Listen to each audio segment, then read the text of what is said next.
You called for Cathy Engelbert's resignation from her role as WNBA commissioner. WNBA finals, and so I'll leave it there. I mean, I'm just obviously disheartened. You hear Caitlin Clark there. How does that strike you?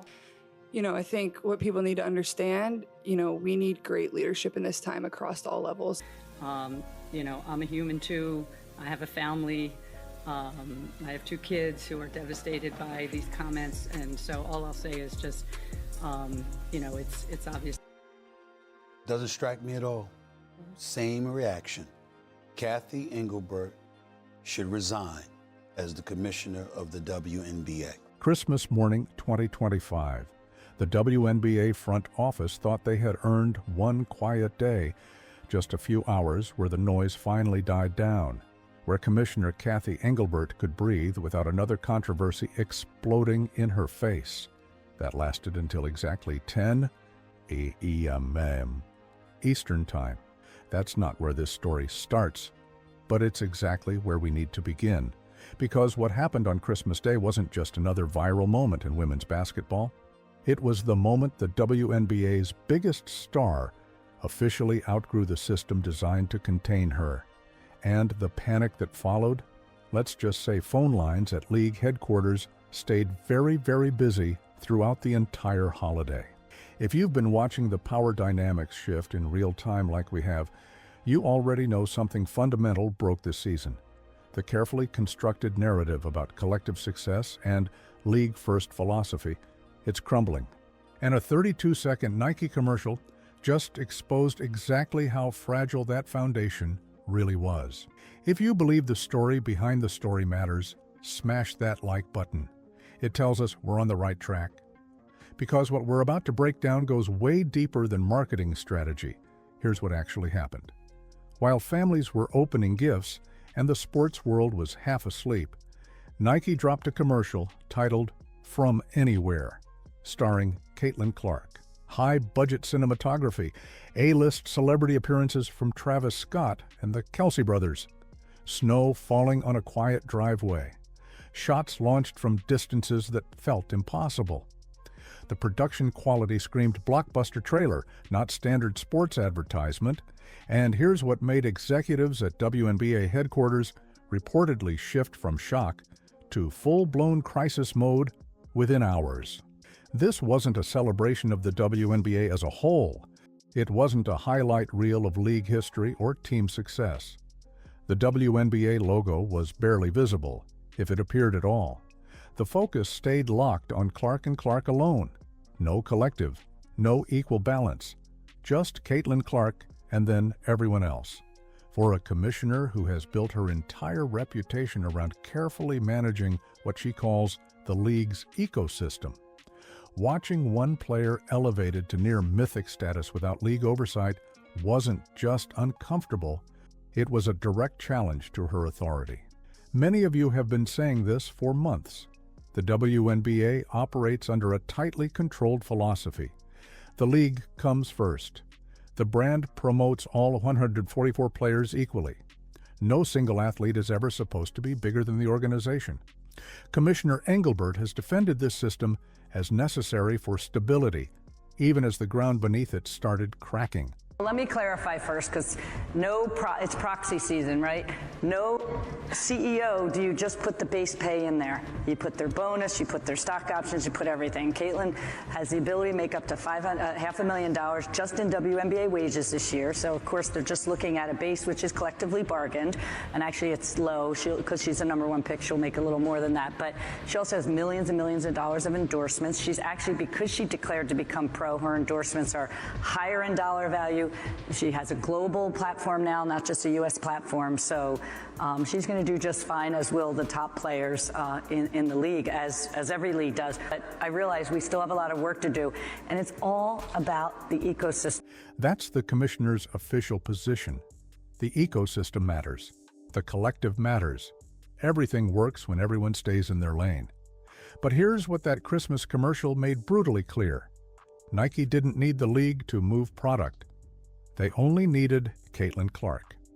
The unspoken message was blunt and impossible to ignore. The star has outgrown the system. Reading between the lines reveals something even more unsettling. Typically, partnerships with brands like Nike are tightly coordinated to ensure the league benefits alongside the athlete. Schedules get approved, messaging gets vetted, logos get placement. This time was different. Nike made it clear they were calling their own shot. They didn't ask for permission. They didn't wait for approval. They just launched. For a commissioner, realizing your biggest star may have outgrown the system built to contain her, that's not just unsettling. That's a direct threat to control. And what made insiders reportedly even more furious was the timing. Because this wasn't just about one commercial. It was about what else was happening at that exact moment. The Unrivaled League was entering the spotlight just weeks before Nike dropped that ad. You've probably been following this. The new 3-on-3 league, founded by Brianna Stewart and Nafisa Collier, was positioned as the WNBA's solution to its off-season problem.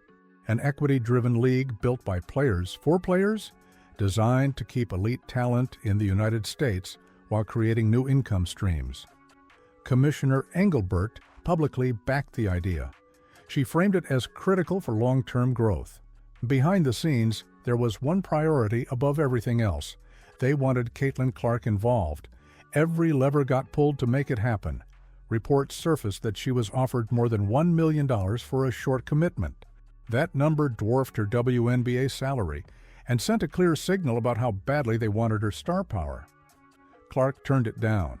She declined the check. She declined the spotlight.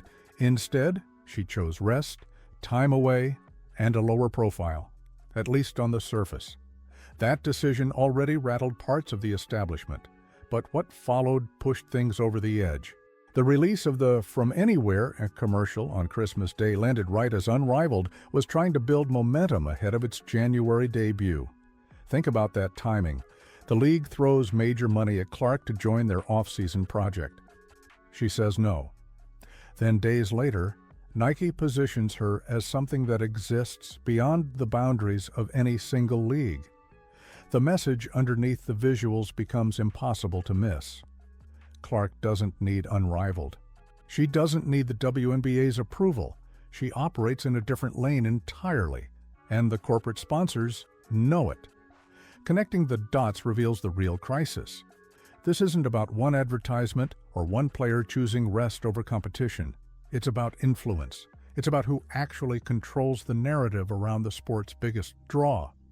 For decades, the WNBA maintained authority by controlling access, visibility, and platform.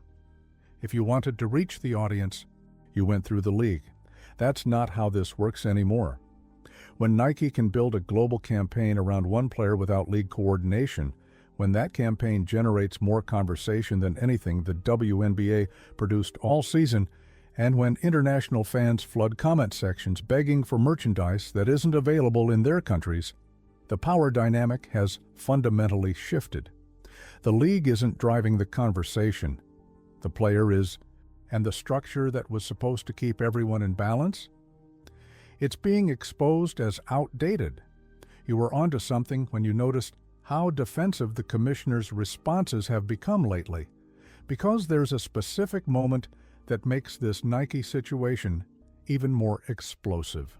Back in October 2025, reports emerged about a tense meeting where Engelbert allegedly told players they should be grateful for the media rights deal she helped secure.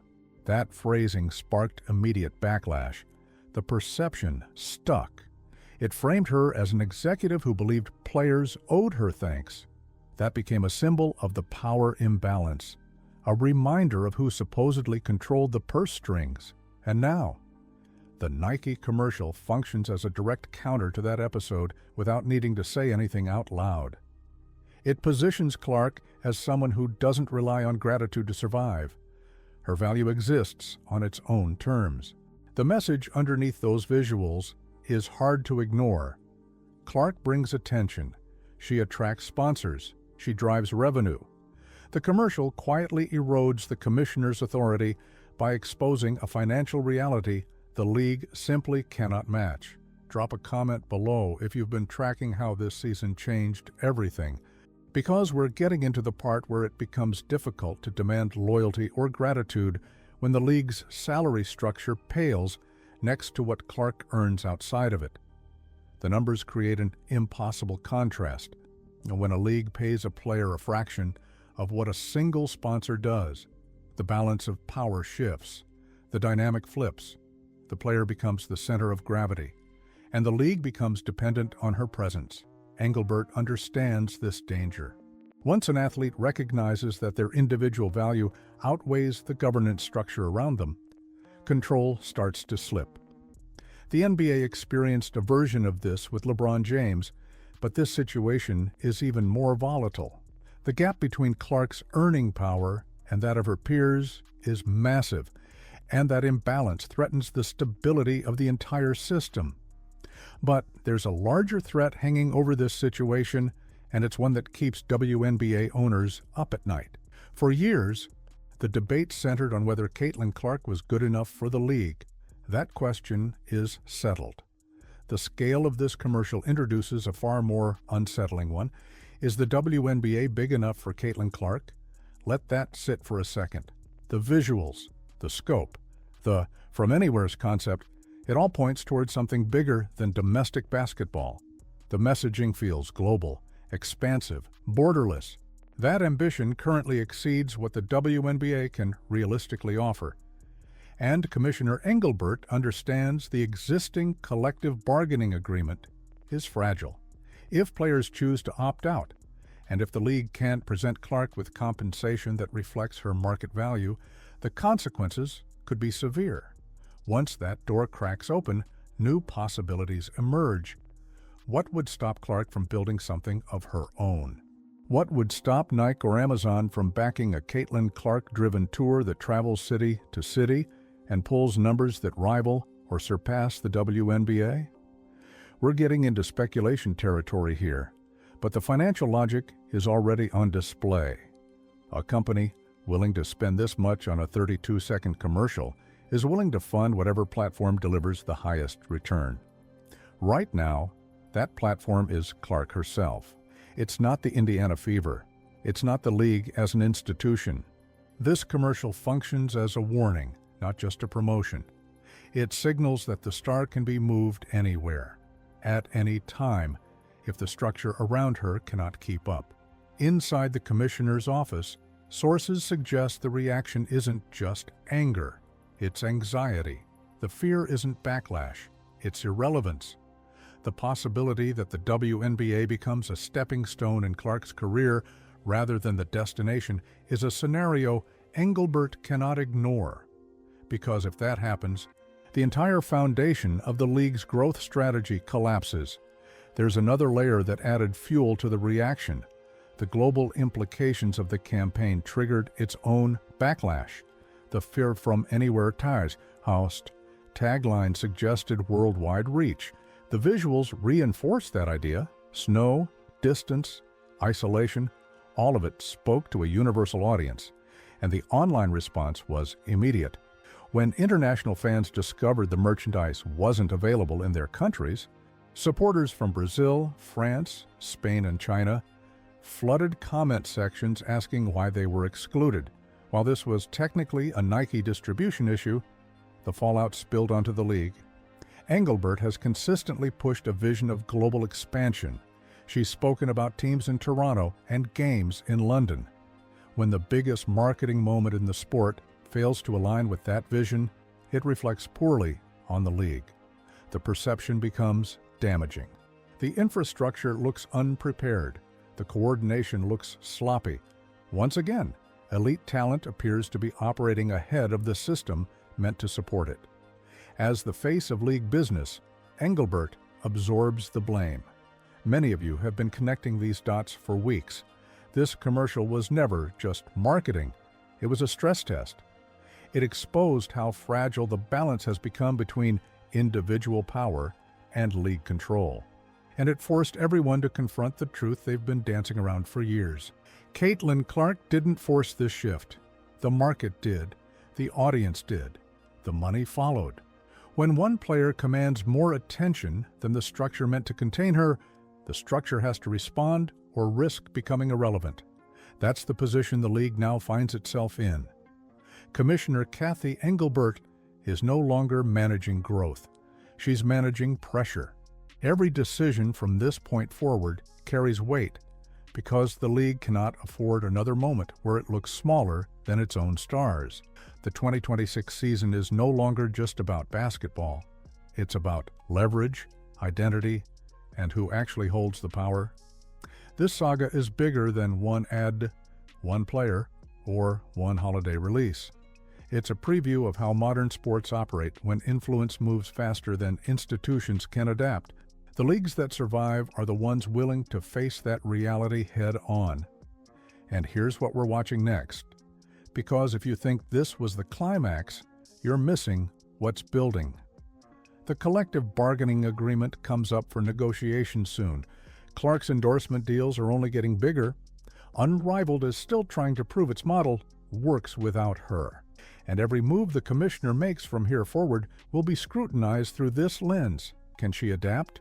Or will she double down on a philosophy that's already showing cracks? If you want to stay ahead of these power shifts before they turn into headlines, hit that subscribe button and turn on notifications. We're breaking down every leak, every backstage move, every moment they hope you miss. Next up, we're diving into what the CBA negotiations could actually look like if Clark decides to push for real structural change. And trust us, the numbers we're hearing behind the scenes are going to shock you. This is the real story they're not telling you.